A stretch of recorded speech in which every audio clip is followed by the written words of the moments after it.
Hi గారు, welcome to our channel. ప్రస్తుతం మనతో పాటు దాము బాలాజీ గారు, సీనియర్ జర్నలిస్ట్, వారితో ఒకసారి మాట్లాడదాం. సార్ నమస్కారం. సార్, మొన్న రఘురామకృష్ణరాజు గారి కేసులో విజయపాల్ ని అరెస్ట్ చేశారు కదా, అయితే ఇప్పుడు రిమాండ్ రిపోర్ట్ బయటకు వచ్చింది. ఆ రిమాండ్ రిపోర్ట్ లో రఘురామకృష్ణరాజు గారిని చంపడానికే ప్రయత్నించారు వీళ్ళు అని చెప్పినట్టుగా కూడా ఉంది సార్. అసలు నిజంగా చంపడానికి ప్రయత్నించారా? రిమాండ్ రిపోర్ట్ లో ఏముంది సార్? రిమాండ్ రిపోర్ట్ 18 పేజీలు ఉంది. అది నేను చూసాను. ఆ రిమాండ్ రిపోర్ట్ అదేంటంటే అసలు ఎవరిది రిమాండ్ రిపోర్ట్ అంటే విజయ్ పాల్ అనే ఒక ఏఎస్పీగా ఉన్నాడు సిఐడిలో. ఆయన్ని అరెస్ట్ చేశారు నిన్న. ఆయన్ని దాదాపు 9 గంటల పాటు విచారించిన తర్వాత అరెస్ట్ చేస్తున్నట్టు ప్రకటించారు. అరెస్ట్ చేసి ఆయన కోర్టుకు పెట్టారు. కోర్టు 14 రోజులు ఆయనకి రిమాండ్ విధించింది.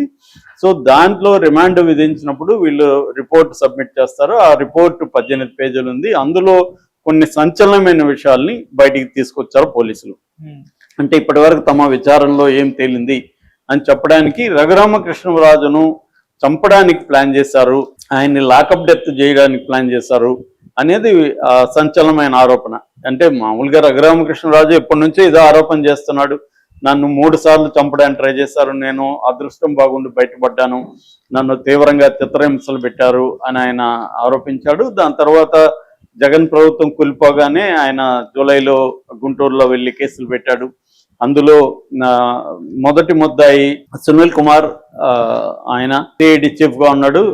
రెండో ముద్దాయి సిఎస్ఆర్ ఆంజనేయులు, ఆయన ఎస్ఐబి చీఫ్ గా ఉన్నాడు, స్పెషల్ ఇంటెలిజెన్స్ బ్యూరో. ఆయన ఆధ్వర్యంలోనే ఇవన్నీ జరిగిందని చెప్పాడు. మూడో ముద్దాయి విజయ్ పాల్, అక్యూజన్ నెంబర్ 3. ఈ విజయ్ పాల్ వచ్చి అప్పట్లో సిఐడి ఫస్ట్ ఏఎస్పీగా ఉన్నాడు, తర్వాత ఓఎస్పీగా కూడా సిఐడికి ఆయన పనిచేస్తాడు. ఇక 4వ ముద్దాయి Guntur government hospital superintendent Prabhavati. ఆమె తప్పుడు రిపోర్ట్ ఇచ్చింది. ఆమె కానీ కరెక్ట్ గా రిపోర్ట్ ఇచ్చుంటే అప్పుడే వీళ్ళ మీద చర్య కోర్టు తీసుకునేది. కానీ ఆమె దెబ్బలు ఏం తగలలేదని ఆమె రిపోర్ట్ ఇచ్చింది అని ఆమె మీద కూడా పెట్టాడు. 5వ ముద్దాయి జగన్ ఆధ్వర్యంలోనే ఇవన్నీ జరిగింది. జగన్ కి వీళ్ళు లైవ్ లో నన్ను కొడుతూ నా అరుపులు, నా ఇదంతా, నా పెయిన్ అదంతా వాళ్ళు లైవ్ లో ఆయనకి చూపించారు. ఆయన అక్కడ ఎంజాయ్ చేసి బాగా అన్నాడు. ఇవన్నీ ఆయన కేసు పెట్టాడు. అట్లాగే దాని కోర్టులో కూడా ఆయన ఇవన్నీ చెప్పాడు, దెబ్బలు కూడా చూపించాడు. బట్ అవన్నీ ఆయనకి ఆల్రెడీ డయాబెటీస్ ఉంది కాబట్టి దానివల్ల నల్లగా ఉన్నాయి కాళ్ళు అని ఆమె రిపోర్ట్ ఇచ్చింది, కొట్టిన దెబ్బలు కాదని. సో వాళ్ళు కూడా అది ప్లాన్డ్ గా, అందుకని అరికాళ్ళ మీదనే ఎక్కువగా కొట్టారు, రబ్బర్ లాఠీలతో ఎక్కువగా కొట్టారు అనేది చెప్పారు. ఇది విజయ్ పాల్ దగ్గరుండి ఇవన్నీ చేశాడు సో అని ఆయన గట్టిగా రిపోర్ట్ లో ఇచ్చాడు. దాన్ని పోలీసులు సీరియస్ గా తీసుకున్నారు. అయితే ఈ విజయ్ పాల్ హైకోర్టులో బెయిల్ పిటిషన్ వేశాడు, ముందస్తు బెయిల్ కోసం. ఆయనకి రిజెక్ట్ అయింది. దాని తర్వాత సుప్రీంకోర్టుకి వెళ్ళాడు. సుప్రీంకోర్టు కూడా ఆయనకి ముందస్తు బెయిల్ ఇవ్వడానికి, ఈ కేసును కొట్టేయడానికి నిరాకరించింది. దాంతో ఇంకా ఆయన ఏం చేసే పరిస్థితి లేదు. రిజెక్ట్ చేసిన మరుసటి రోజే ఆయన్ని అదుపులోకి తీసుకున్నారు. అదుపులోకి తీసుకొని ఆయన్ని 9 గంటల పాటు విచారించి కోర్టులో పెట్టారు. ఇప్పుడు ఆయన్ను కస్టడీలోకి తీసుకోవాలని ప్లాన్ చేస్తున్నారు. నాకు తెలిసిన సమాచారం ప్రకారం ఆయన అప్రూవర్ గా మార్చుకోవడానికి ప్లాన్ చేస్తున్నట్టుగా తెలుస్తుంది. విజయ్ పాల్ గారిని అప్రూవర్ గా మారితే అది ఇటు సజ్జల రామకృష్ణారెడ్డికి చుట్టుకునే అవకాశం ఉంది, జగన్ కూడా చుట్టుకునే అవకాశం ఉంది ఈ కేసు. ఎందుకంటే ఇప్పుడు ఆయన ప్రభుత్వంలో కూడా కీలకమైన డిప్యూటీ స్పీకర్ పదవిలో ఉన్నాడు రఘురామకృష్ణరాజు. ఇప్పటి నుంచో ఆయన ఆరోపిస్తున్నాడు. రెండోది, ఆయన నిరంతరం జగన్ మీద పోరాటం చేస్తున్నాడు. అది పోరాటం 2 రకాలు. ఒకటి రాజకీయ పోరాటం, రెండోది లీగల్ పోరాటం. జగన్ కి ఇచ్చిన బెయిల్ ని కూడా రద్దు చేయాలని సుప్రీంకోర్టు వరకు వెళ్ళాడు. హైకోర్టులో వెళ్ళినప్పుడు నీకు సంబంధం లేదని హైకోర్టు రిజెక్ట్ చేసింది. అయినా ఆగకుండా ఆయన సుప్రీంకోర్టుకి వెళ్ళాడు. సుప్రీంకోర్టు దాన్ని టేకప్ చేసింది. సో దాని మీద విచారణ జరుగుతుంది.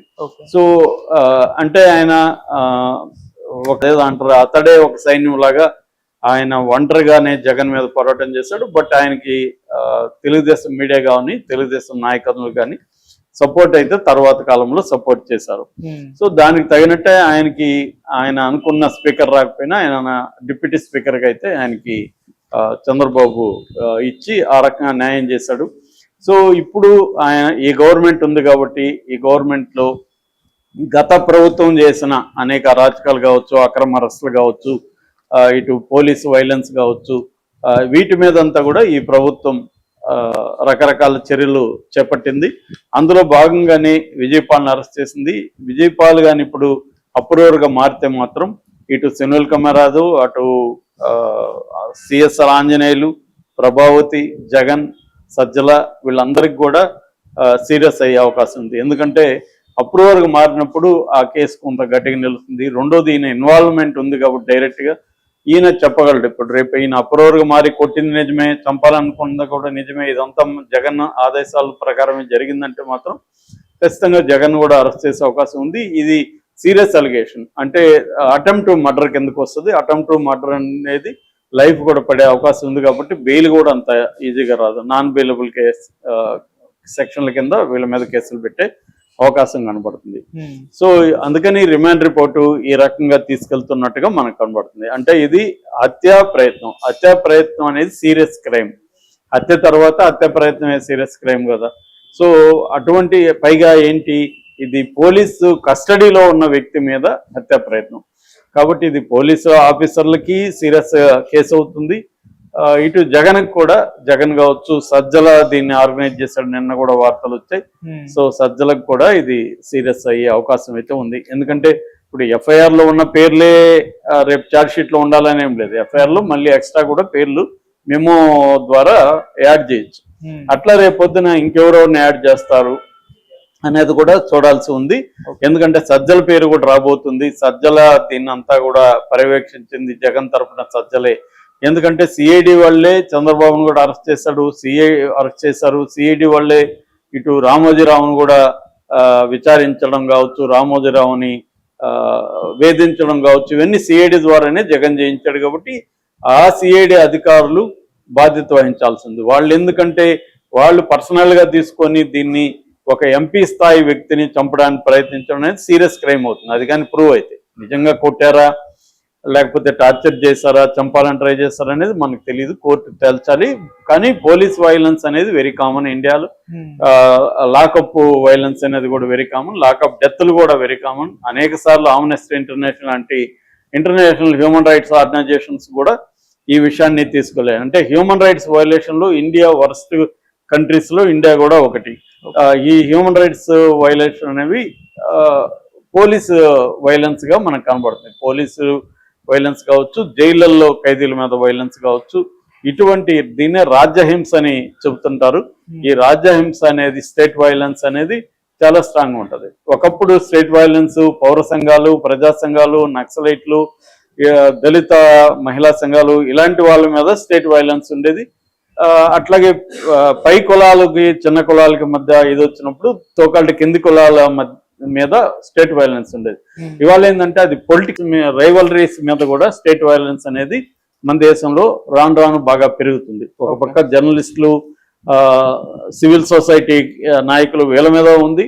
మరోవైపు పొలిటికల్ వెండట్ అంటే పొలిటికల్ ప్రతీకారం, రాజకీయ ప్రతీకారం అనేది కూడా ఈ మధ్య కాలంలో పెద్ద ఎత్తున పెరిగింది. అది కేసులు పెట్టడం కావచ్చు, వాళ్ళని లాకప్లో టార్చర్ చేయడం కావచ్చు, కస్టోడియల్ వైలెన్స్ అంటారు. Custodial violence